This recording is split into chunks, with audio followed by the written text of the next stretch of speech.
Hello and welcome to another Ammach Project Archives episode. In this one, you will meet John Shelton, who is from the East Midlands. John had not only been an abductee, but he'd also suffered mental health issues and was in fact actually sectioned. And he had a lot of trouble with the mental health people, and they forced his hand into agreeing to take injections, in agreeing to do a lot of things which he would otherwise not have done, but for his freedom. So he has a lot to say. It's an interesting interview, cutting across a lot of different topics in a way. And I hope you find this interesting, because John also flags up the New World Order and how we just need not to be following that lead. Anyway, have a listen to John for just over an hour or so and see what you think. And well done, John. Well done for coming forward and sharing such an unusual story, which for sure won't jive with everybody, but I think everybody will at least agree how brave he is to come forward and share. So enjoy.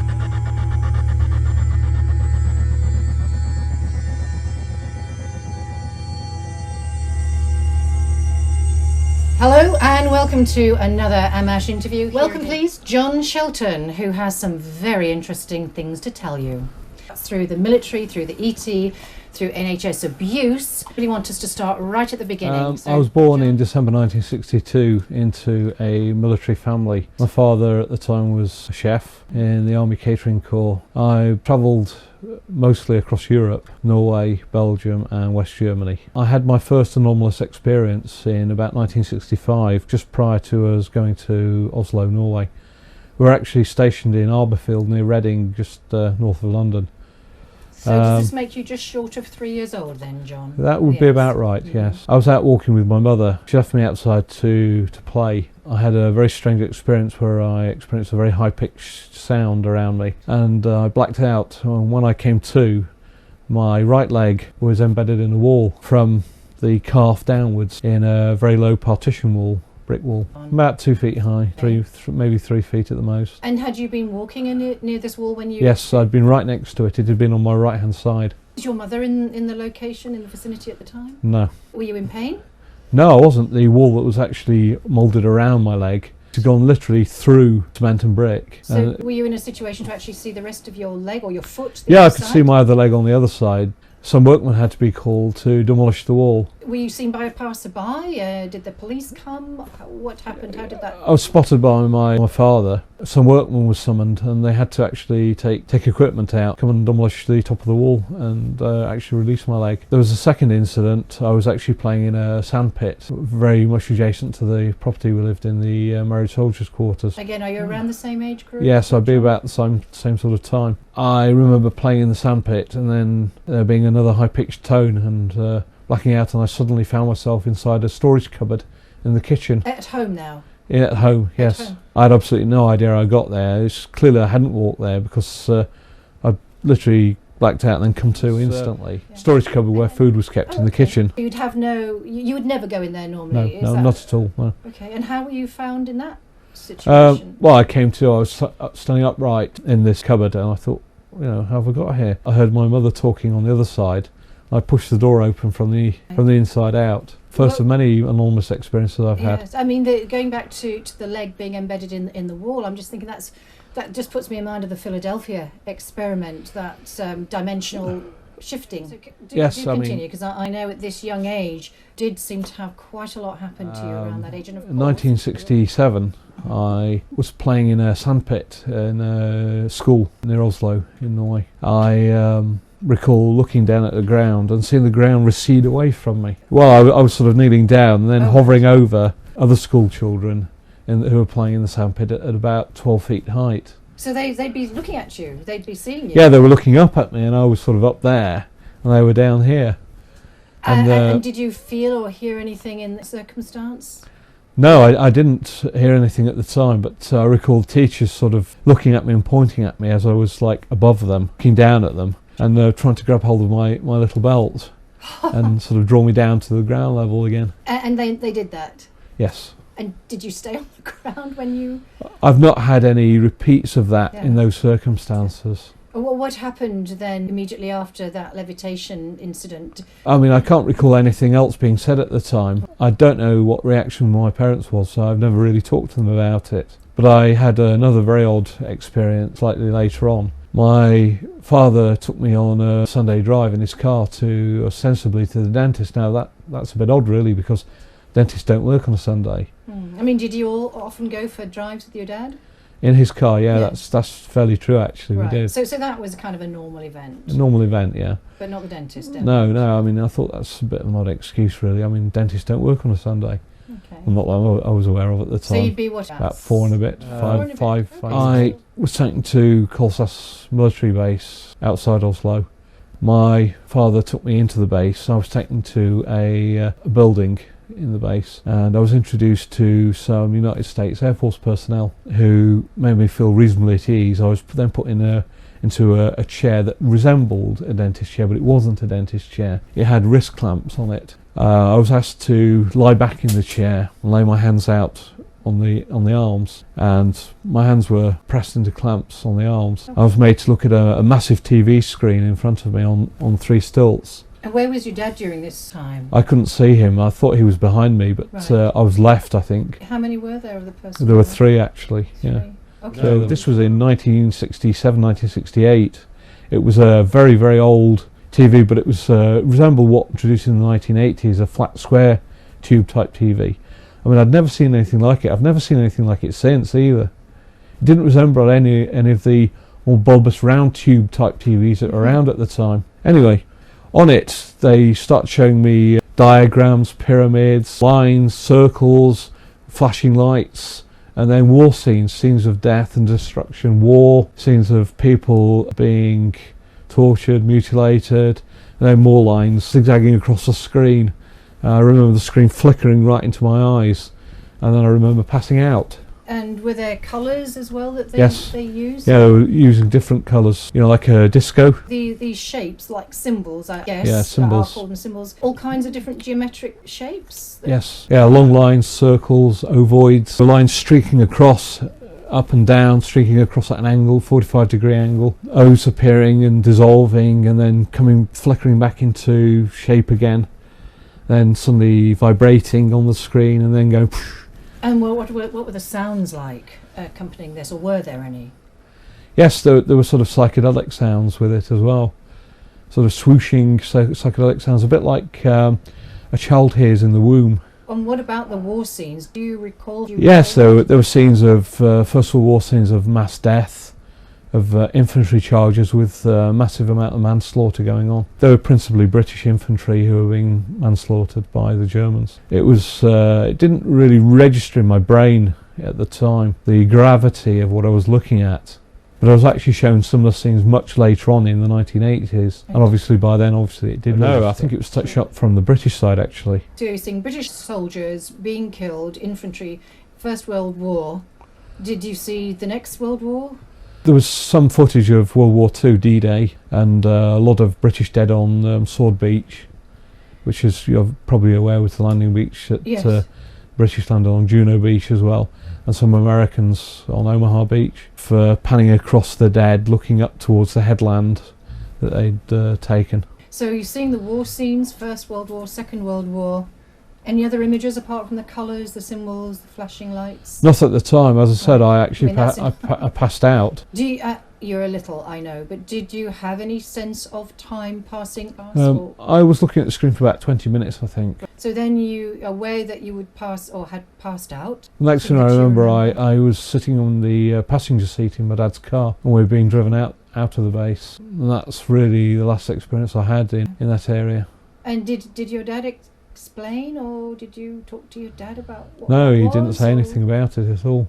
Well, he kept stum about the whole affair. He said nothing about it to me since. My dad was working as an aide-de-camp really, and personal cook to General Darling, a Fusilier General who was one of the British commanders of the Northern Area Group Command, British forces in Norway, and I got to know General Darling reasonably well. In fact, he used to let me roam around his office. Weekends my father would take me there, and I'd often talk to General Darling Right. What do you know? Was it about anything that you would say today would be significant, or was it? Yeah, he used to talk to me about a lot of military things, and he'd Really? occasionally sort of put files underneath my nose and let me have a look at things. Even though I was only 6 years old. Then? It was about troop dispositions and material to do with the Russians, stuff to do with Copenhagen in Denmark as well. About material being moved from Oslo to Copenhagen, and then Russians being involved, that kind of stuff. Did it you then as a child? Was it anything that had any relevance for you?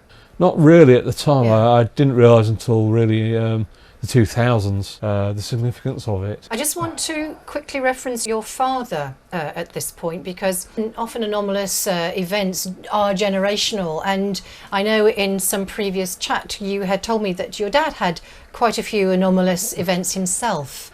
Yes, my father had a lot of problems to do with sleepwalking during his early years and his teenage years. With work, and then he joined the military, he had really severe sleepwalking problems. A bolt had to be put on the outside of his bedroom door in order to prevent him escaping. During the night he was found walking in fields of crop. Also he was found walking along the street, and also in a shop. He was found actually inside a shop. I mean, it's amazing really how he got there.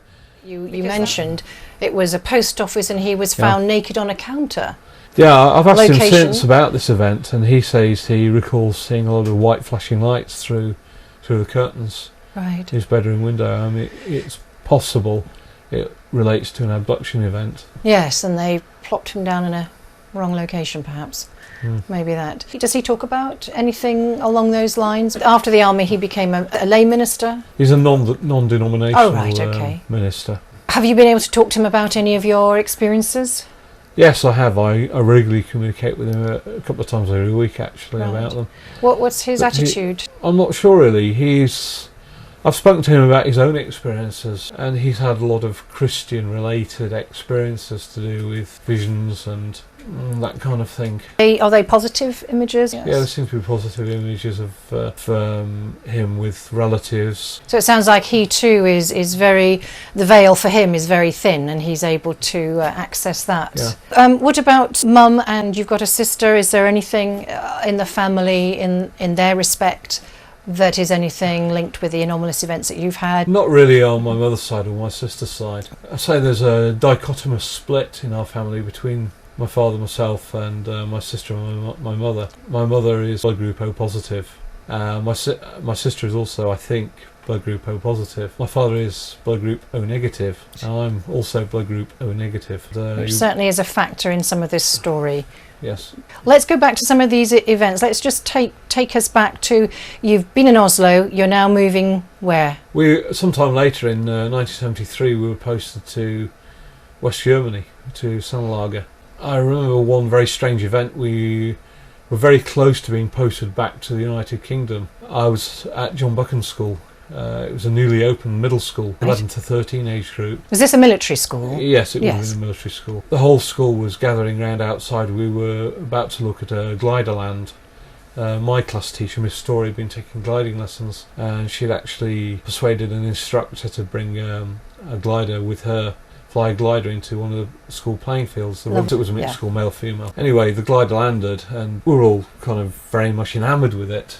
We were looking around it, looking at the cockpit, looking at the controls, and suddenly in the far distance, up in the sky, about 2 miles away, there was a flying disc appeared. The flying disc was seen by literally about 350 people in total, and the teachers included, and it was there for nearly half an hour. Did it come any closer? It stayed about 2 miles away. It was about 45-degree angle up in the sky, so you could quite clearly see it. It hovered there, and eventually it moved off. And after that we started being shown both Masonic and Scientological film footage. John, I just wanted to clarify that point, that there was actually an announcement made by the teachers, like at an assembly kind of grouping, where the school was then effectively split into 2 groups, and the teachers made the statement that they were Scientologists and Masons. Is that correct? That's right, yes. So from that point they then divided the school into half, and tell us from that point then what would happen. Right, I mean, half the school was shown one lot of footage and the other half was shown another lot of footage. I was actually shown both, so one at one time and another at a later date. Was that unusual? Yes, I think I was the only person who was actually selected to see both elements of footage. We were shown beings coming to Earth and defeating the dinosaurs, and then crossbreeding with dinosaur hybrids, ontological footage and Masonic footage of the Cotopaxi incident, which is very, very well understood by Masons. So we're talking to John about his middle school in Germany called the John Buchan School, and I just want to take John back to some detail of the images that were shown and get some detail from those, because they're very important to hear the level of mind control that has been used on these children, and indeed we'll hear some of the fallout from that down the line. So John said you were being shown footage of, is it aliens, is that correct, coming That's to right, the, yes. the planet? What did they look like? Breeding, they were vaguely dinosaur-like. The aliens were dinosaur-like? Yes, that's right, reptoid dinosaur type. And what were they doing on the planet? They were making living space for themselves by occupying certain areas on the planet. And they were killing some dinosaurs and interbreeding with other ones. They were selecting what type of dinosaur to breed with. And so you were being shown this. Was this in animation, or was this sort of? Yeah, it was stop go, old-fashioned stop go type footage, as opposed to animation involved actually. In the sense of it wasn't a cartoon; it was actually stop go stuff. You know. So like models of these creatures. Yeah. Okay. Were there humans around at this point that these beings interacting with, or? No, it was showing you how they were developing into ancient humans, okay. So Cro-Magnon, Neanderthal, and then into Homo erectus and Homo habilis and that kind of thing. This is what you're being shown as 11 to 13-year-olds. Okay, so I just want to establish what we're being shown here. So it's creatures coming to the planet in spaceships that are reptoid in nature, that are then crossbreeding with dinosaurs, yeah. With dinosaurs, and then you see a progression to human beings. Into the modern human being, yeah. All right, well that's pretty dramatic. Not what is understood today scientifically, or is it? We're also shown a lot of Masonic footage as well relating to UFO incidents and footage from the Battle of Mons in the First World War of the Angel of Mons. It is shown within Masonry as a landed flying saucer. When you say we're seeing Masonic images, can you describe exactly? See British troops advancing into a gas cloud, being absorbed into this flying object on the ground, and then being taken up into the air. Is this in a war situation? Yeah, it's Battle of Mons, First World War. Clearly, it seems like there's something on the other side of it, but we don't know what that. We don't know what that is until we're shown by the Masonic film crew what's on the other side. Do you get to see what's on the other side? Yeah, you do. It's basically a large flying object that's taking them into it and then absorbing them and taking them up into the sky. Okay, and by this flying object, are there other humans who are observing this? The Germans are dead in this footage. They look like they've been burnt horribly from the back, being lasered or something like that from the rear. So this is part of Masonic footage. Were you told this was Masonic footage? Is that how you know it's No, Masonic? not originally, I wasn't, no. What leads you to believe that this is Masonic footage? Because I've seen it on several additional occasions at Masonic film viewing nights. So the Masonic footage then incorporates seeing some soldiers, Battle of Mons, being absorbed into a gaseous cloud. That's right. And then we see also that the other side of that cloud is this ship. A ship. And it UFO, looks like the soldiers have been badly burnt. Do you ever see any of the aliens or the entities or the beings? No, you don't see any in that shot. They're running into the cloud. They're actually being absorbed into the cloud.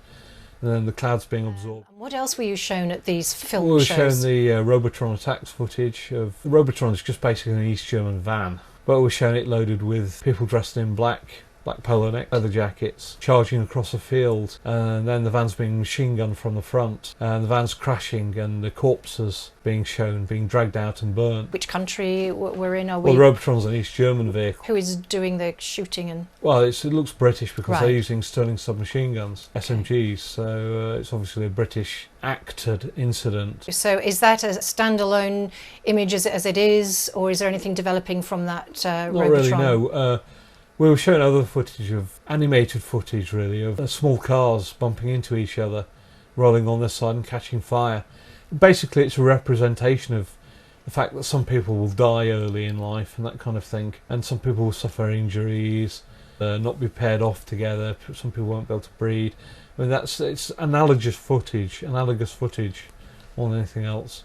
But it is indicative of quite severe mind programming school children. Were there any other kinds of movie that you were shown? The school itself was opened by a great-grandson of John Buchan. Who's a well-known author. Well-known author, yeah. We were actually shown 39 steps. Footage for. This stuff was being shown every Wednesday afternoon, continuously throughout the year, 2 or 3 hours a day. And how were people reacting to this? Some people were quite disturbed in that they were crying.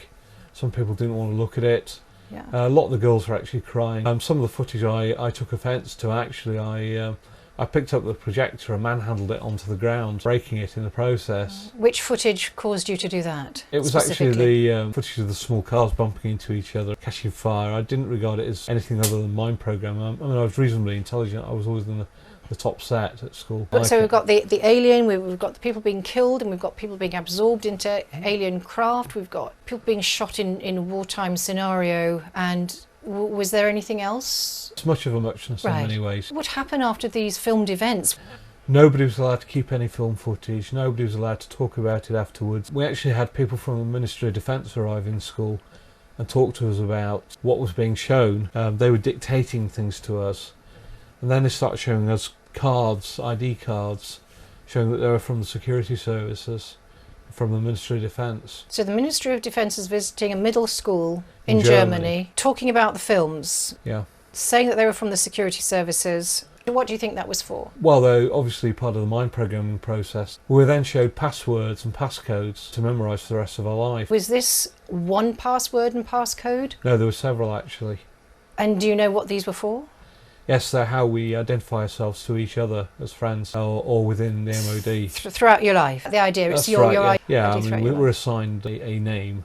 Is this everybody in the school? The name of a ship, for example, the name of a shore base, or the name of an event. It could be something like HMS Eurelius or something like that. 54321 and exactly that kind of thing. How would these be used then? Would you use them with each other at school? Maybe when you're outside? Not really, not at school, because we knew each other as friends at school. Obviously, school kids obviously know everybody else's name. But yeah. So what was your instruction then on learning these? It's how we're identified later on in life through our work, through code words being passed along phone lines, and at meetings. Meetings with? Ministry of Defence staff. Which is something that you've had throughout your life. Security services staff as well, yes, that's true, yeah. So you've had, I don't know how many years you were there of this brainwashing and... 2 years. Okay, 2 years, and then what happened to you first? One, it didn't actually happen in West Germany, it happened on the Dutch coast. Been on a caravanning holiday and we were heading north along the Dutch coast off the islands. Basically, my father was driving. I was in the rear right-hand side passenger seat. We were towing quite a large caravan. Father and my mother had their eyes glued ahead, looking at the road. My sister was asleep, but I looked out the right-hand side window, and up in the sky I could see a red globe. Now the sun had just set on the other side, so I'm thinking, what's this red globe? I'm kind of transfixed on this red globe in the sky. What can it be? So, from that moment on, I started having experiences of remote viewing and... Do you mean it was could you imagine that it might have been something like a trigger for you? Yes, it was like a trigger, yeah. And I started to come of age as well after I saw that. I was getting on for about 13. Right. Did your parents see it, although they were sort of rooted? Did you say anything, or mum, dad, No, absolutely not. They were riveted to driving the car, looking ahead, and my sister was asleep. Did you feel any physical sensation when you were observing it? Yeah, it was kind of like being absorbed into the object, physically absorbed into it. It was there for about 5 minutes. Yeah, I remember asking my father if he'd actually seen it, and he hadn't. He'd seen nothing at all. Bring us forward from there, John. I mean, that would be 1975. We're back in the John Buchan School, and before you left, because presumably you left because your dad had a posting. That's right. Did they give you any kind of, let's call it a debriefing, when you left the school? No, not really. No. There's previous events prior to being posted to Germany, which relates to an abduction experience I had in 1970. We'd come back from Oslo. We were actually posted to Lichfield, to the Sherwood Foresters. Staffordshire area. Yeah. Sherwood Foresters Regiment, where my father was Master Chef. It was a very warm night in June. I was in bed. It was approximately 11:30 p.m. and I was reading Anna Sewell's novel Black Beauty, and I remember having the bed bedside light switched on, and the So main you weren't light in falling it- asleep, you No, were just no, no. reading. Just reading, just flipping pages and whatever. And I noticed the bedroom door was twitching. The handle on the door was twitching up and down. And I thought, what's that? You know, what's perhaps it's my mum, something like. But no, it wasn't. In walked two very, very small dwarf goblin type creatures. I'm thinking to myself, what are these? Anyway, I was transfixed by them. I couldn't really react in any way. You know, I was like absorbed into looking at them, really, really shocked about what they were. Did you feel yourself hypnotised in a sense? Yes, I did in a way, yes. One of them was carrying a wand-like device, and it came up to me and pressed it into my forehead, and I had an electric shock to the face. And the next thing I remember, I'm being led along the corridor by these two dwarf entities. Can you describe them physically? What sort of height would you say they They're would about be? 3 feet tall. They were wearing a black hood, black Or a cape type affair, cloak thing. down to the ground, with very short feet, very short legs. And the hood they were And wearing, the hood, very was swarthy, very rough-looking faces. Were they sort of flesh tones, their faces? Yeah, very swarthy flesh tones. So were they human looking at all? Like a dwarf, actually. Yeah, it's depicted in Lord of the Rings. I mean, I'd not read Lord of the Rings at the time. I wasn't aware the book existed. Be about Something 8 years about old. Yeah. So probably, well, you'd be taller probably than they are, but still not hugely tall compared to them. So I remember being led downstairs by the arms, being led out the front door. And the last thing I remember about the actual abduction event itself was being led through the front door and outside, and that's literally where that part of the memory ends. right. And when you say through, did you go through it, or was it opened and then you went through it? I don't know. You just I don't know. remember being Right. broadcast through the door, that's where I can put it. The next thing I remember is being in some kind of underground cavern with them. And these two dwarfs speaking in a very sort of broad Derbyshire, Staffordshire accent. What the dwarves were speaking Yeah, in in a broad accent. And in front of me was an alien object. Very, very flattened, grey, clay-like object. Bit like a banana, about 7 feet long. Very, very flat though. I mean, how was that position? Was it on the floor? It was on a it plinth in front of me, literally where I was looking. I mean, could you see it? Was there lighting in this cavern at all? Yeah, it was of any kind? backlit with sort of very, very a flame effect backlighting to the walls. And was there anybody else in this cavern space? Only the two dwarfs. And yourself. And they said, don't touch the alien object. Like a stupid fool that I was, I actually went up to it and I put my right hand on it. Did they tell you why not to touch it? Because they said you'll die if you touch it. Anyway, like a fool, I touched it. And I remember being flash programmed in an instant with all my life's future ahead of me. So did you touch it just with your fingers, or did you have your with a full flat palm of my hand. flat? It was like an instant download. Instant download, yeah. Left me in a very distressed state. Have you any sort of sense of how long that contact lasted with the object? No more than a minute. And what were you aware of any reaction or response from these two entities? Well, they said that, well, you'll now die for touching the object. The next thing I remember, I was awake on the lawn outside the house, and it was daylight. And I take it you'd gone out and you'd got your pyjamas on and everything, and your pyjamas right. were still on. And My pyjamas were on, but they were on back to front. Yes, it was. It was a shock to find myself on damp grass. was there any outside. mark on your hand at all? There weren't any marks on me at the time, no. Oh. I was found by my parents outside. They obviously were rather surprised to find me outside the house asleep rather than inside in my bed. Well, that is amazing. So, do you recognise any of your life from what you saw flash before your mind? Are you able to recognise any of the things that have happened to you so far? Yes and no. It's very, very difficult to access that memory because I've developed skills in remote viewing and that kind of psychic, witchcrafty type area. I've been able to broadcast forward up to about 2036. And does that mean you've been able to remote view generally forward? Yes, and the ancient past as well. I used to really enjoy remote viewing ancient Greek history, ancient Greek battles with the Persians and that kind of thing. Fantastic. So is there anything from the remote viewing, because I want to also go back to the Norway thing, I want to catch up with that for a minute, but just before we go back to that, on the remote viewing side, that you thought was, wow, that's really amazing? 2012 to 2014, there are a lot of images I've got, up to about 2017 actually, that are really analogous images. They're an analogy for perhaps what's going to happen to me. Unfortunately, I get the image of my own death this year actually, in 2012. Oh, do you? Yeah, in approximately 24th of October or November or December, something like that. It depends, each time I've remote viewed it's slightly different. And is it always this year? It's always this, yeah. So it cross-references just about everything from mind control to my labs to the ET to control by pharmaceutical means.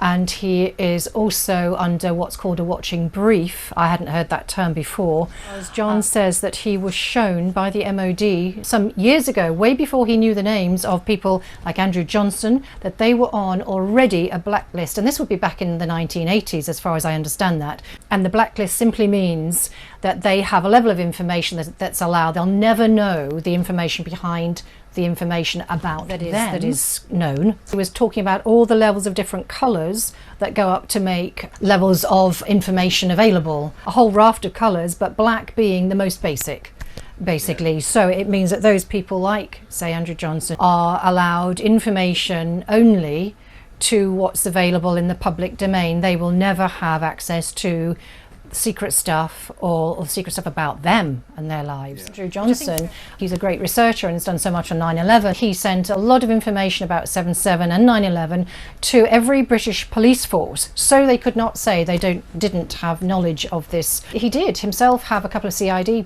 people come to see him and interview him. He's a dad of 2 and he keeps a very low profile.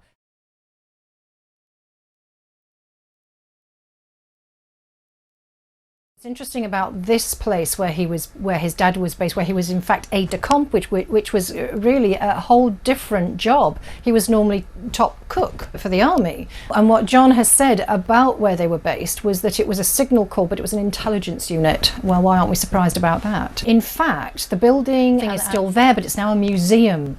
It's actually a museum. It's got lots to it, lots of underground bits, housing things like parts of V2 bombers, rockets.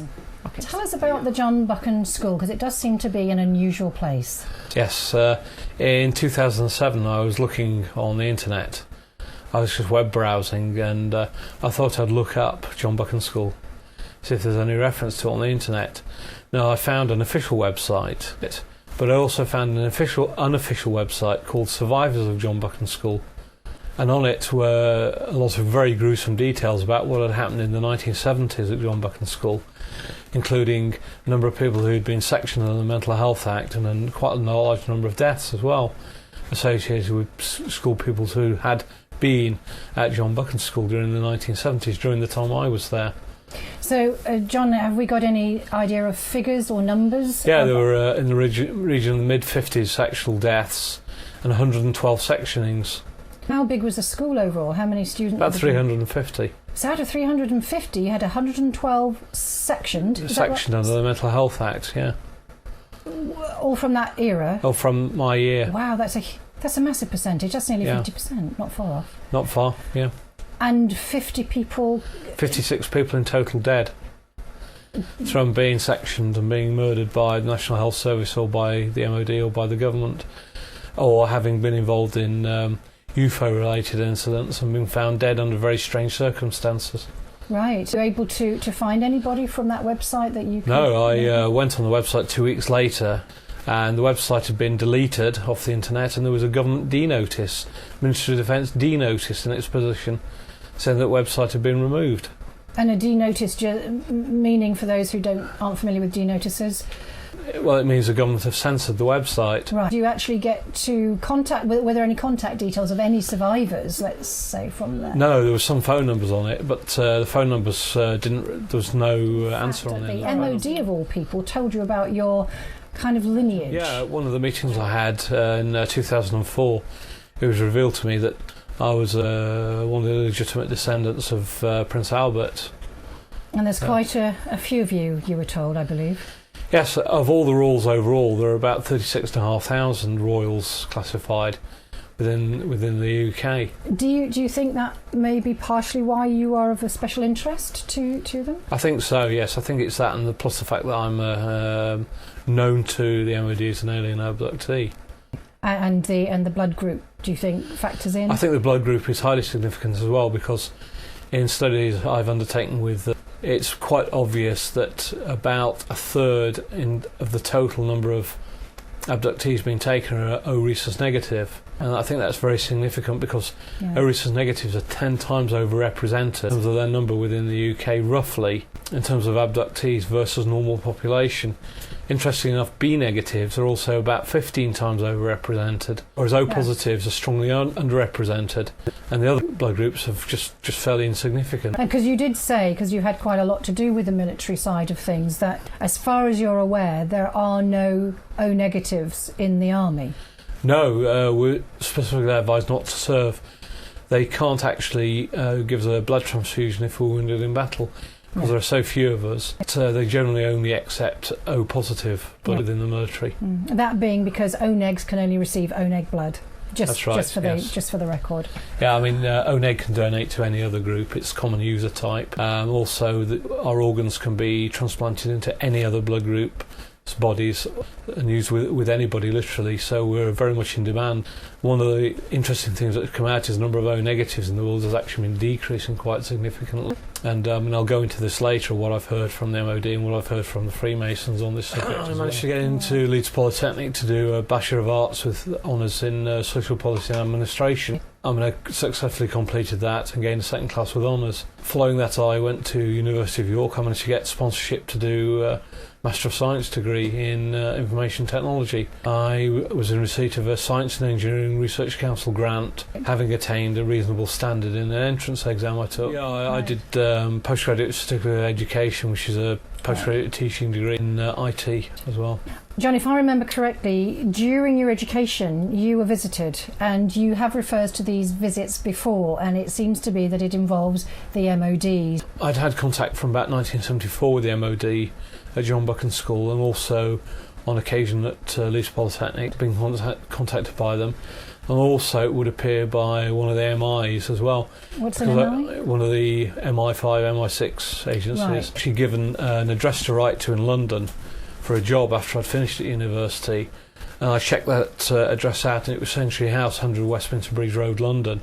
That checked out to be MI6's headquarters, and on a later occasion I actually rang the phone number they gave me, and it turned out to be manned by the personnel department, the graduate recruitment section of MI6. Did they find you? Yes, I was actually at the Polytechnic itself when I was contacted on each and every occasion. They know where I was from my lecture schedule. I mean, it seems that they've had you tagged for a long time. Absolutely correct. Well, on later occasions, not actually at university, but on much later occasions in the 2000s, from 97 onwards in fact, I was shown a lot of files relating to people I'd met in the past, people I'd gone out with in a boyfriend-girlfriend type relationship, people I was expected probably to meet in the future, bearing in mind what I was doing at the time in terms of work or social relationships and that kind of thing. Okay. And I was given quite a lot of background information on them about whether they were desirable to know, whether they weren't desirable, whether they were seen as a sort of a state risk, political risk. Actually, I belonged to the Federation of Conservative Students, which was a renegade conservative body, and I was quite often in discussive relationship with Sir Keith Joseph MP, former Education Secretary of State for Education in the Conservative government of Margaret Thatcher. Were there any links there from this MOD interaction? They really told me that I should be looking at joining the civil service and probably joining the MOD as a civil servant rather than anything else. When I did a project placement with the British Army in Aldershot Garrison in 1982.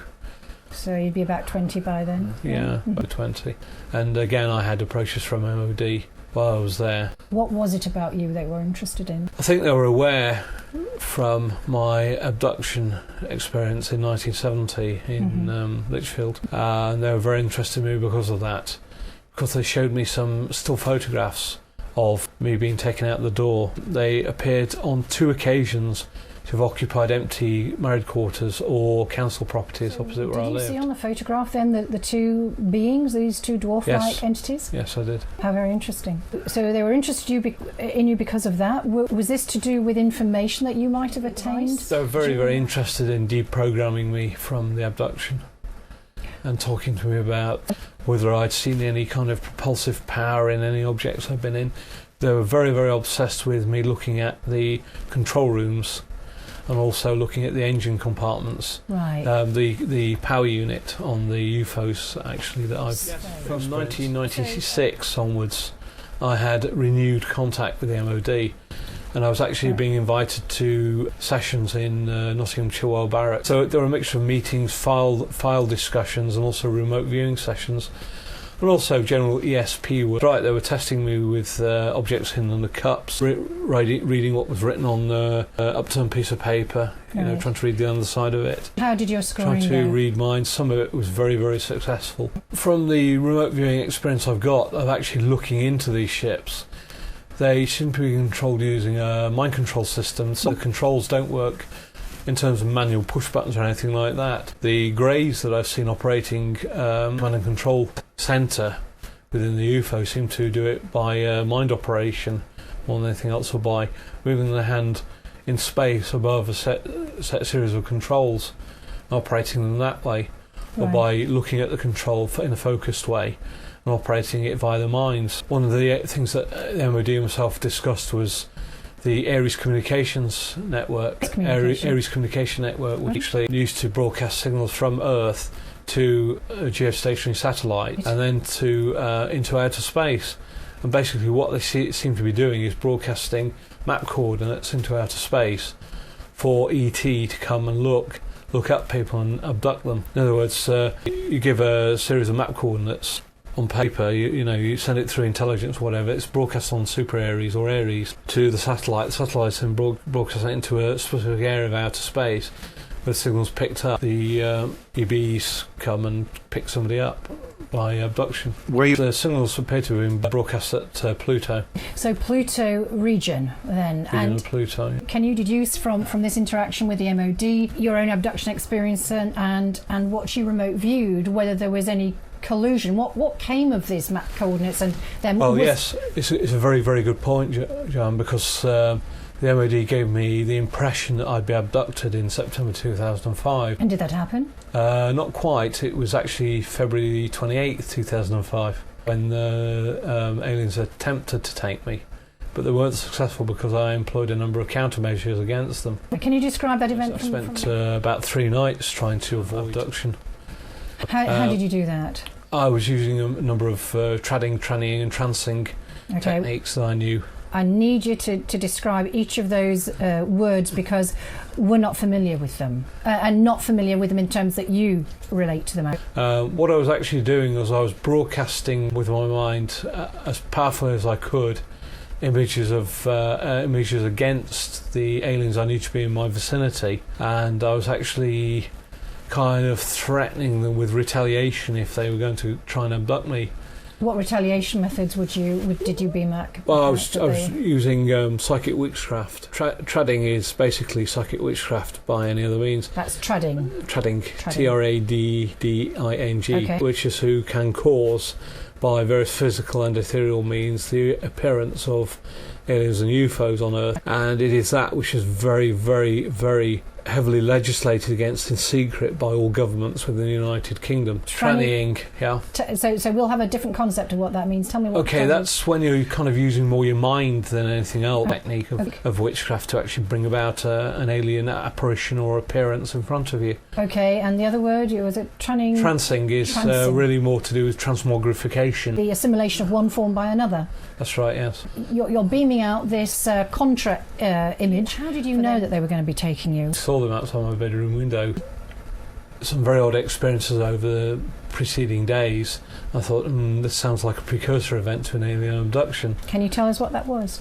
Yeah, I started to get high-pitched tones, started to be able to see air spirits and that kind of thing. I thought, I think there's going to be an abduction attempt against me in the very near future. So I started taking countermeasures at night, like leaving lights on around the house, or getting up in the middle of the night and checking things, moving around the house, for example, so I wasn't a fixed target in my bed. Right. What did the air spirits look like? In the area of the East Midlands that I actually live in was subject to Roman invasion in the past and very heavy Roman occupation, and I was able to sort of see images of Roman soldiers from 2,000 years ago, and previous residents of the area, the Coritani, and also the Brigantes, ancient Britons. Other than just presenting because maybe the fields were getting thinner, were they there with some message? Was there some communication? There's no actual message. It was a bit like they were walking into and out of time and space. Right. So just a signal to you that something in time and space was about to change. On the 28th of February, they did indeed appear. It was about 11:30 at night when I first saw them hanging around the outside of the window, and I thought, oops, daisies, I think they're going to try and get into the property through the air vents or through an open window somewhere. I went around making sure all the air vents and the windows were shut. I started trying to focus my mind against them, trying to remote view them from inside the house. They're about 5'5", 5'6" tall, very, very light whitish grey colour, thin, very waif-like. There appeared to be no genitalia, no sexual organs, no anus. The waistband on them was very, very thin indeed. The bodies were very thin. Their arms had no creases in them when they actually bent their arms at all. There was no flesh stretch at all the arm, and they only had 4 fingers. And features-wise on the... Very, very pear drop, with a pointed chin. But, interestingly enough, not large elliptical eyes. They're actually very, very small round black eyes with a very vestigial ear and nose. In fact, the ear was basically just a slit inside, which didn't appear to lead anywhere. If you want, it appeared to be a little slit. The mouth was just a little slit as well, and the nose was very, very amorphous in the way. There appeared to be no nostril entrances or anything. Was there any other kind of communication going on from them to you? Yes, I had 2 messages broadcast to me, one of which was surrender human, so stand by the window human. So tell us how this event played out. I managed to fend them off all the way through the night. In fact, another life form appeared. In fact, there were 2 in total in addition that appeared, other than these large tall greys. One of which was a green amorphous object that appeared outside the window and stayed there looking in all night. A bit like a snowman in shape, about 5'5" tall, green in colour with sort of red rivulets in it.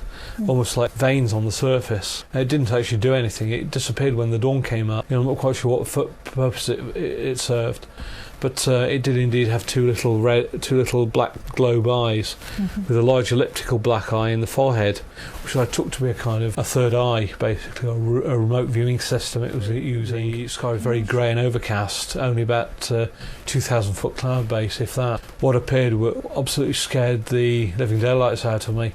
It was a massive flying triangle about 1 mile long with a V-shaped hull. It was a staccato pattern on the hull. I actually got behind it at one point, and it had 3 very large entrances that appeared to be engine portals at the back. No, I'd actually gone outside the house by then to have a look. Yes, the greys had disappeared by then. With dawn, and then you saw this vehicle coming toward you. There were actually about 5 witnesses to it as well. There were 4 cars that stopped on the side of the road. One car was occupied by a fairly youngish woman who panicked. She appeared to get onto her mobile phone to her boyfriend, and she was really having peripatetic fits about seeing this thing. She jumped back into her silver Vauxhall Corsa, and she engaged the gears with a crunch, and each gear change she selected crunch the gear, and she drove up Millstone Lane, Derbyshire. I put it about a quarter of a mile across and about 1 mile long. I don't think this is human technology. I'm convinced it's not. I mean, it's witnessed by 3 other drivers and also by a care assistant nurse from a nursing home nearby where I live. And how long was this craft over you? About 15 minutes in total. Very, very, very slowly, only about 5 or 10 miles an hour. I actually got into my car at one point. I drove up behind it. That's how I came by the rear view. Right. Which direction was it moving, and where did you find it? It was moving north towards Clay Cross. Which is heading though, so that's over Sheffield Way. It was now the 1st of March 2005. 2009 I had a visit by 2 very strange characters who banged on the door. About 8 o'clock at night, December, pitch black. The outside light wasn't working very well, so I was having to use the inside light on the door. And they asked me who I was, so I told them. They basically looked at each other, shook their heads at each other, took the glasses up, and behind the glasses were very, very large elliptical black eyes. I mean, what were they doing wearing black glasses in the dark in December for? One of them was wearing a rabbit skin hat. His clothing didn't make any sense in terms of the 21st century. He looked like a fur trapper from sort of the Midwest. They almost looked like corpses. Their skin was very, very white, very flaky looking, very powdery and flaky. They looked literally like dead bodies walking. Yes, they were looking at me, then they turned to look at each other like that. They turned to face each other, shook their heads at each other, then walked off. Since then I've had odd experiences around the back end of the property, sometimes in the middle of the afternoon, sometimes at night, with actually on a Roman road. You know, I've actually had experiences of seeing Roman soldiers, also sort of proto-alien apparitions around the back. What's a proto-alien? sort of a form I can't recognise, or in terms of any books that have been written on the subject. Let's pick up the MOD again. I have on occasion been issued with sets of books, guidance books basically, from the MOD, as per issued to members of the royal family and minor royals basically. Clear protocols of behaviour and who you can talk to, who you can't talk to, and also describe potential girlfriends to you and potential friends at work, for example, and who to get to know, who not to get to know, why you should get to know people and why you shouldn't get to know people. Are these naming names and showing? Yes, they are indeed, yeah. Every how often would these books appear that you would have to sign off? About every 2 years or so. And you were charged. Tell us about that. Yeah, I was actually charged 200 quid actually for a set of books. Yeah, I mean they asked for 800 quid for a set of books actually on one occasion. Well, they're handwritten as per the individual. I mean they're literally handwritten as two thick volumes about the size of a Bible each. And all about your life. Handwritten about my life, yeah. So and about other people's lives as well. Intersecting with yours? Intersecting with mine, yeah. Do you have these books in your possession? No, they were seized by Derbyshire Police. And also by Nottinghamshire. I'd been to a meeting with the MOD in Chilwell Barracks, and I decided to come back on the A52 towards Derby. I was stopped by a Volvo police vehicle of Nottinghamshire Police, and they got out the doors and pointed two Heckler and Cock carbines at me, assault rifles, and asked me to hand my books over. No, Derbyshire and Nottinghamshire Police would always work together.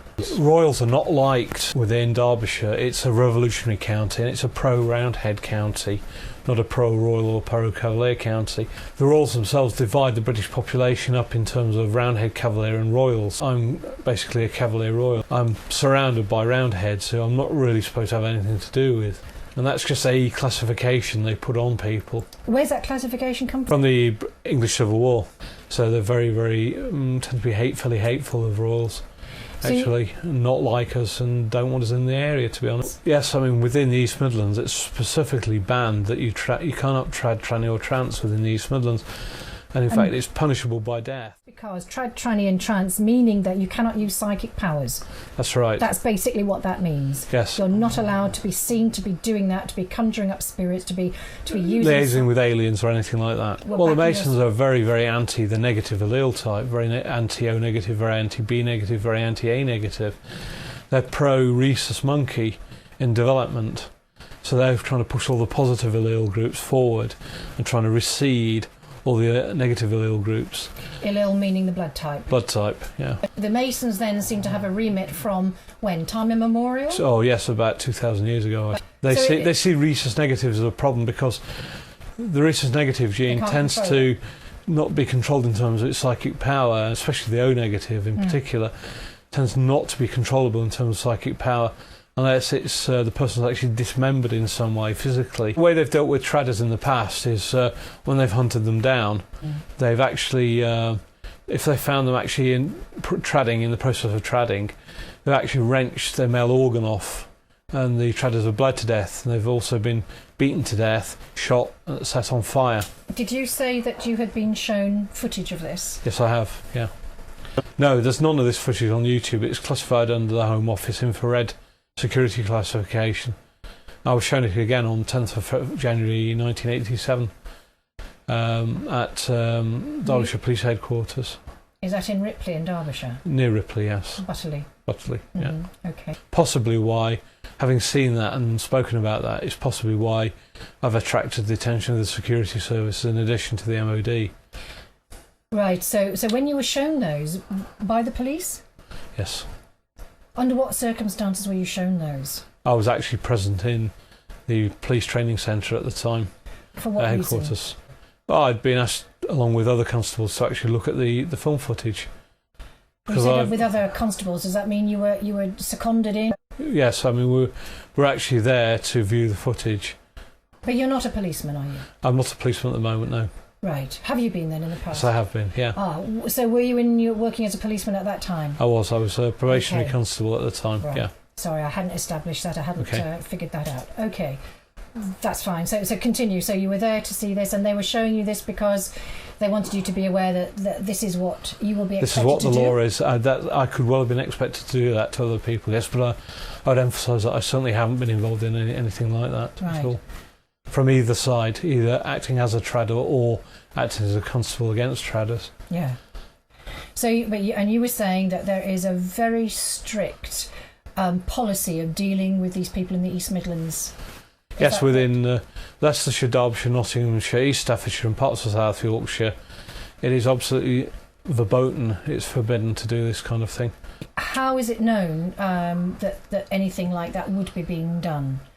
I mean, are there... Through contacts and observation, bugging of phones as well done by the police. Okay. By the security services. All right. By GCHQ if they pick up any signals. I've met a few tradders. I've met a few witches and tradders over the years. Yeah, I haven't actually indulged in any tradding in the sense of I haven't become a trad, a part of a witchcraft trad, as it's known, a traditional trad. You know, as far as it's possible to quell that psychic expression. That's correct. It's all seen as a breach of the peace. Oh, really? Right, and any breach of the peace in that manner is treated very, very severely. It can be punishable by death or dismemberment. Dismemberment, is that on the statutes? Is that... Just put it this way, you won't be having any children after they've been seeing you. You had a whole lot of stuff going on which caused a breakdown. That's right, yeah, I broke up with a girlfriend of mine. Can we get a year sort of time? Yeah, 96, 97. It was actually 97. I had a lot of problems with villagers in the area where I lived in for an unknown purpose. I didn't seem to get on very well with them. I mean, I had a good job at the time. I was a marketing manager and also deputising as marketing director. And also I was a company director of another company as well, as being a director of that company for about 4 or 5 years prior to 97. Somebody, quite possibly my former relationship, arsoned my motor vehicle. Lost my job because of it, my day job. I had started to get a nervous breakdown. They're under a lot of stress. And she turned up with 2 police constables armed with a shotgun. She was trying to prosecute me basically under the Tranning Act, and having been subject to very, very heavily intelligence service surveillance over the years. Herself? She has, yes. Right, okay. Yeah. So that then leaves you in a very distressed state over a period of time. Yeah, I went for quite a lot of time without sleep. There was another event that precipitated that, actually. Are we right? Is it 1997? Yes, that's right. It was approximately 28th of May 1997. Okay. Go ahead, I say I got back in about 8:30 p.m. that evening into my bungalow. About 11:30 I collapsed on the settee. I was fully clothed, fully zipped up, absolutely normal. And about 3.5 days later I came to. And to me it was about 3:20 a.m. in the morning. I felt extremely ill. I was vomiting. I was covered in a gelatinous type of material with a stink of ozone in the atmosphere and sulphur. My cat was covered in the same gelatinous type material as well. My hands, my face, my hair. It's almost like gelatine actually, but it evaporated very, very rapidly. I got up and I walked to the door. I realised the door was wide open and it wasn't exactly how I'd left it. There were no red marks on me apart from the fact that I felt absolutely exhausted, and I noticed that sexually I was completely dead in the water. So I'd been pumped dry of sperm. I walked out into the back garden. As soon as the cold air hit me, I vomited on the path. Bile. Obviously I hadn't eaten for about, what I found out later was about 3.5 days. The gate was open. It was broken. As I staggered up by the gate, had a look to my right. There's a problem with my car. You know, maybe somebody's tried to break into my replacement vehicle. And I saw a black globe-like object sitting on the car park, about 10 feet across, with lots of black cylinders around the bottom, globe-type cylinders. Some tubes on the top. It started to make a very high-pitched whining noise. It was going sort of shh, a bit like an electrical generator. It was getting louder and louder and louder, and suddenly it just shot straight into the air, straight up, very high speed. Not quite, no. I looked to see where the black globe had actually gone to. It had gone up into the sky, but it had gone towards a silver-coloured star that was hovering over the estate close to where I lived. The star met up with the globe went into the star object started to move across the wood. As it moved across the nearby wood it started to accelerate very rapidly and it curved up into outer space and disappeared. So this location is not too Alfreton in Derbyshire, is it? About 3 miles away from. I went back in and I found my cat in a very poorly condition. It was also covered in this gelatinous material. I started moving the cat around, which was curled up. It appeared to be dead. I thought, my God, they've killed my cat. So I started to clean this material off the cat, and I cleared its airway. I started to blow into its mouth, and it actually came to. It resuscitated. And how long did it take for this other material, for this gelatinous material, to evaporate? About 5 minutes. About 5 minutes. So you'd still have some of this on you at this point, did you? Yes, I still had some of it embedded in my clothing. My clothing really stank of ozone. Really, really sulphurous ozone-y type smell. There was no staining, but it felt very brittle afterwards. It felt very coarse. Shortly after that, I was unable to sleep for about 3 weeks. I had a nervous breakdown. I had a really, really bad time. I wasn't eating. I wasn't able to sleep properly. I wasn't able to think that well. I was taken to a psychiatric unit in Derby. I mean, the breakdown, did they cite a particular Well, they said process? I had a severe reaction to stress. Right, severe reaction to stress. Well, I was in the psychiatric unit for about 6 weeks, appallingly treated from the word go. In what respect? They didn't believe anything I said. That appears to be normal with psychiatry, that they don't believe anything you say about anything in particular. Were you telling them about the UFO incident? Not in particular, no. Held back on that, to be honest, so they weren't aware of it. I was assaulted.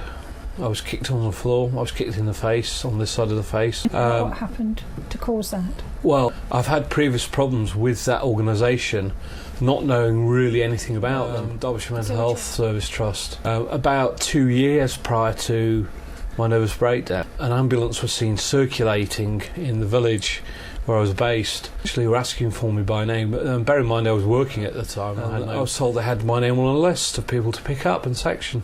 This is how they do indeed work, with lists of names. They go around and collect people in like a paddy wagon.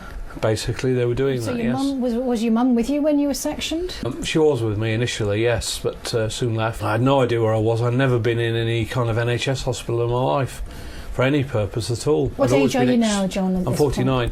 This happened when I was 34. I've Right, always been thank you. extremely healthy. I'd never had any health problems at all. You believe that people who assaulted you were allegedly psychiatric nurses? Yes, the MOD came to see me, in fact, and confirmed that former girlfriend had been complaining to the mental health people that I'd been sort of after her. She was actually the one behind the assault, also behind my arsoning of my vehicle, and also the attempted arson of the bungalow I lived in. The relationship had been cut off about prior to this event, so it was a dead issue as far as I was concerned. Of the complaints that she'd made then, did you think that precipitated the assault on you? Yes, I do indeed. By alleged nurses? Oh no, they were definitely nurses, because I still know them to be nurses today. It was indicated to me if I tried to escape I'd be harmed. They threatened me with a Walther P38 9mm semi-automatic pistol.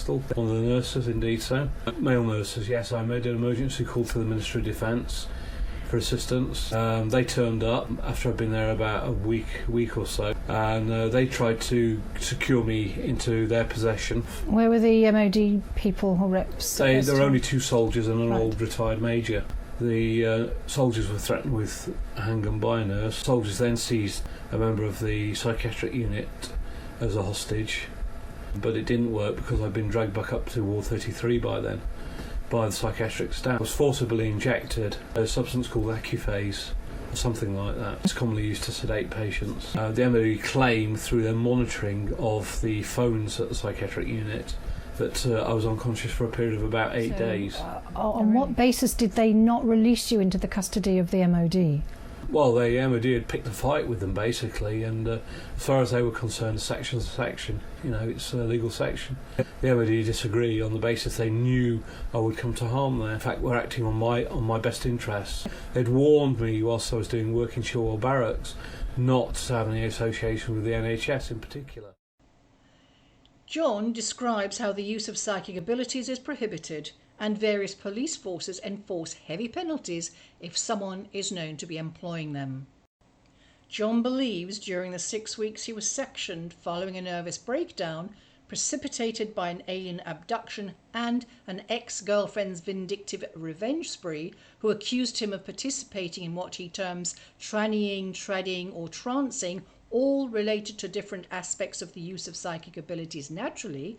John believes that further punishment for an offender is the removal of various parts of the body aligned with psychic faculties. And the penalty of that is to have your male organs altered. reduced in size, so they're ineffective. And also other areas of the body as well, such as the mouth, are altered. Yeah. What do you know? What happened during that 6 weeks, apart from being medicated? Yes, I was heavily? obviously operated on because I have a visual scar running down my centre, down my cross. My organ's length has been reduced. It being a coil, reflex coil and bot with horns, blood supply with a mucous membrane and microbrain, otherwise known as a pea brain, to something that is entirely non-functional, only about 1 inch long. So I'm unable to have any relations with women. It's a bit like a castration. Almost. It is a formal it's called internal circumcision. So that was done during the 6 weeks. Yeah. And was anything else done to you, John? Yes, an MOD doctor turned up and examined my mouth and my nostrils and the area around my anus. They found an operating scar around my anus as well. Also 2 operating scars in my mouth to the upper mandible, and 4 operating scars under the tongue as well. I had a double tonsil set. I actually had 4 other things, and all that there is now is 2 surgical scars where the organs were. Did they tell you why they'd done that? Yes, it's a penalty for tradding, basically. But as I've said, I've never actually been an active tradder. I've never belonged to a traditional trad or any other such. Associate That with psychic power, yes. Is it to do with removing something? What have they? Yes, they cut certain strands under the tongue in order to give the tongue a disabled appearance and to give your voice a slightly disabled appearance, and also to cause you to be slightly short-tongued, which is the case now. Because you said now that you also experience a slight lisping or softening of that. Softening, and yes. that was never before this surgical. What about the nostril area? I mean, I've got no adenoids now or elements anything. also associated with heightened psychic ability. They are indeed, yes, especially in O-negative blooded L types. They've effectively psychically castrated you. They have indeed, yes. Amazing. And did you have to sign off on getting that surgery done? Some forms were given to me to sign, and a scalpel was held up to my eye, and they threatened to blind me with the scalpel if I didn't sign the form. They in fact covered the whole of the paper apart from Who was it that was doing this? I can name 2 specific nurses. I don't want to really got through the MOD to take reprisal legal actions against them. What happened after that 6 weeks? What happened? The MOD made 2 more attempts to talk to me. They interviewed me in the psychiatric unit in a spare room, basically, with a retired major. I then had 9 further meetings with them over the period from 1997 through to 2007. After the 6 weeks, how did you leave the psychiatric unit? I was discharged into the community. Yeah, I had regular visits off both my parents. Right. I had to put the bungalow I was in up for sale. Obviously, I had no job to go back to. Pay the very small mortgage that was on it. Security of Spain, is that? Yes. Can you tell us about that? Yeah, they were an organisation set up by British European Mastodon, or British European French, or British English citizens who have been very, very severely abused by psychiatry, roughly from the mid-1980s all the way through the 1990s into the 2000s. Yeah, because I'd never heard of Security Spain before. Extremely dodgy organisations. I'm not quite sure how to go into it really, because it involves execution of other British citizens by the Security of Spain who do harm to innocent British people in this country. So, Vigilante, they're actually sponsored by the EU to do it, and they can only operate within mainland Europe, and also they've got some sponsorship from Mossad, which you appreciate is Israeli intelligence. I do. They wear a very, very distinctive black uniform with a black Samavasta type hat, which is the old Spanish police uniform. War crimes, basically, against British public. So the Security are involved or not involved with your case, or They've been aware of it since at least 1998, because I've had 2 letters from them. 2004. Right. Were they solicited? Had you written to them? No, I hadn't actually. No, they contacted me quite spontaneously and advised me to leave the country immediately and go to Barcelona Girona Airport with my belongings and to seek political asylum in Spain. They told me I'd be murdered if I stayed in this country, fairly slowly by psychiatry. But And how is your health now, John? You felt that your health had been somewhat compromised. I've been beaten up until I started smoking. I mean, it's been a very serious problem for me over the years. The NHS is actually causing what looks like it's going to turn out into a disease-related death. They're quite happy about that, in as much as they've got rid of somebody who's a problem for them. The NHS is the biggest problem in the UK. I recommend no abductee go to the NHS at any stage at all. What I recommend they do is attempt to approach the MOD if they can about their abduction and talk to them about it, or the John Mack Institute in Cambridge or Boston, Massachusetts in the United States, or Ammach. From the John Mack Institute speak to you, come to visit you at some point. Yes, he tape interviewed me about 2 years ago.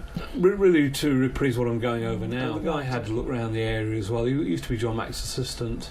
He's actually a professional film producer himself now as well, and he has extensive knowledge of psychiatry, and he confirmed that what happened to me was not a delusion in any way at all. You see, this is the cover the NHS uses. They describe all alien radiated material as delusional, when we in these organisations, Ammach, to some extent before another alien-related organisation, we full well know that this stuff is not delusional, not in any way delusional. What appears to be happening is, if you look at the trend towards the blood allele types in this country, the negative allele is decreasing in number. Okay, we're talking an allele meaning blood group. Blood group, basically, yeah. The negative is actually decreasing, and in fact, over the next 250 years or so, it is eminently possible that there will be very few negative blood group types left. O negative is going down somewhat. B negative is already a very tiny percentage. I think it's less than 1%. AB negative again is about 0.6%. It's quite possible they'll totally disappear as a blood group, but I'd warn them, if you get rid of the O negatives, you're getting rid of most of the positives at the same time or shortly thereafter, because you need the O negatives more than anybody else. I've had discussions with physical healthcare NHS staff and neurology department at Derby, and we do indeed need about 72 times the number of O negatives that we've got. Need them for transplant, for blood donation, so for fetal transplant. Without that, there will be very, very few transplants, virtually no universal blood donation in the country. People will die by the score without the O negative. We're absolutely desperate for more O negative. Yeah, you say the Masons as a group are intent on set against culling. Culling O negatives, yes. Right, for the purpose of causing a degeneration in the spiritual progress, could we say? Yeah. What they're looking for is basically they come to an alien grey worker class in the British populace and everywhere else around the world. What I'm looking for is more along the lines of what's covered by Alternative 17, Alternative 10 or Alternative 0, Alternative O. Okay, you have to educate me on those, John. Masonic film footage that have been around for 50 years or so, relating to the development of specific allele type. And how did you get to see those? Invited to Masonic Film Night on several occasions. I've actually seen it at private addresses, a public cinema, also at a student union. And but by the way, it's actually available generally on general release in Norway. I think that the alien ET grey element is working with humanity, or that aspect of humanity known as the Masons, or how does that all fit together? They seem to be very much in opposition. The alien agenda is not the Masonic agenda at all. There are absolute loggerheads, and the aliens are losing. Masonry through the NHS, through the state, and through the New World Order is actually eliminating a lot of very, very vital blood types. Just going back to ET element then, John, how do you think that impacts humanity's progress or your experience with them? Well, I'm glad to go get all this stuff off my chest. It's going to have an impact for the rest of humanity that we've got to stop complying with the New World Order's ideas of how society should be run by a very small ruling elite, with the majority just acting as sheeple. I think, first of all, it seems to be a major mental health issue. It is, yeah. Because you're not the only person to have mental health implications, because you have had psychiatric intervention, alien interaction, and which has been very negative, isn't it? And also to give comfort to those others with experiences. This is not a psychiatric disorder. This is a real thing. I mean, most of my experiences derive from before any diagnosis. And you're a guy with 3 degrees, so you've been able to function very, very well. And then sort of impacted you with the main illness. problem is state control really over the individual is the main issue of New World Order control over the world. They've really got to be countered in a very, very effective way. And psychiatry's influence on people's opinions within society has got to be stopped dead in the water. And the only organisation I'm aware that was doing that was the Security of Spain. John's final comments are as relevant today as ever they were in 2012, in fact more so. The unusual elements of John's experiences will be challenging for some because they were for me at some point. John shows great courage in coming forward and sharing his story, as well as having survived the NHS psychiatric heavies.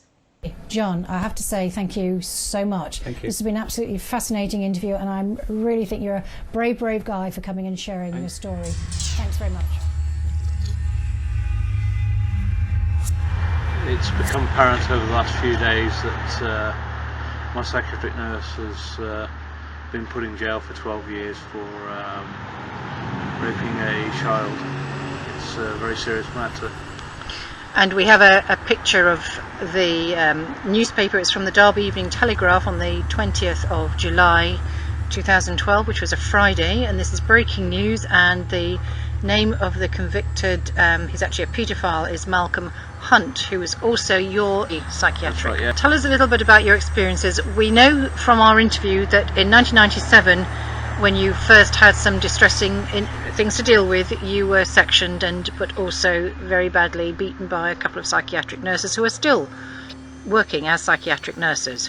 But then later on, 2007, this gentleman, Malcolm Hunt, was assigned to you as your personal community psychiatric nurse, and he was also designated to give you every 2 weeks what you called the depot injection. Come and administer a depot injection to me. And that was a sedative, was it? It's basically a major tranquilizer to take.